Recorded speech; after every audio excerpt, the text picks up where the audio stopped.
ভারত শাসিত জম্মু কাশ্মীরের স্থানীয় সময় আনুমানিক রাত ৯টা। বিকট বিস্ফোরণে কেঁপে ওঠে সীমান্ত এলাকা। এমনকি জম্মু শহরের ব্যস্ততম বিমানবন্দরের কাছে বিস্ফোরক বস্তু আছড়ে পড়তে দেখে আতঙ্কিত হয়ে পড়েন বাসিন্দারা।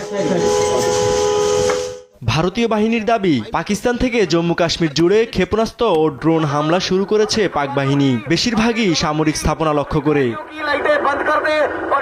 বিবিসি ও এনডিটিভির প্রতিবেদনে বলা হচ্ছে, স্থানীয়দের কেউ কেউ তাদের মুঠোফোনে সীমান্তের অপর প্রান্ত থেকে আসা ক্ষেপণাস্ত্রের ভিডিও ধারণ করেন। ভারতীয় বাহিনী তাৎক্ষণিক আকাশ প্রতিরক্ষা ব্যবস্থা সচল করে। পাকিস্তানের হামলা নস্যাৎ করে দেওয়ার দাবি করেছে ভারতীয় সশস্ত্র বাহিনী।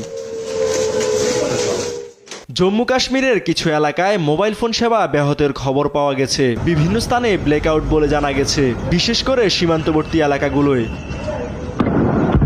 জম্মুতে যে ধরনের ড্রোন হামলা চালিয়েছে পাকিস্তান, সেগুলোকে লয়টারিং মিউনিশন বলা হচ্ছে, যা দূরের লক্ষ্যবস্তুতে আঘাত আনতে সক্ষম। এদিকে পাকিস্তানের একটি F-16 যুদ্ধ বিমান ভূপাতিতেরও দাবি করেছে ভারত।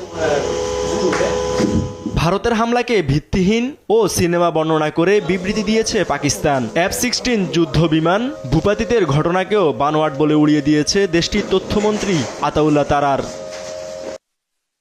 ইউসুফ ভুঁইয়া, নিউজ ডেস্ক, দেশ টিভি।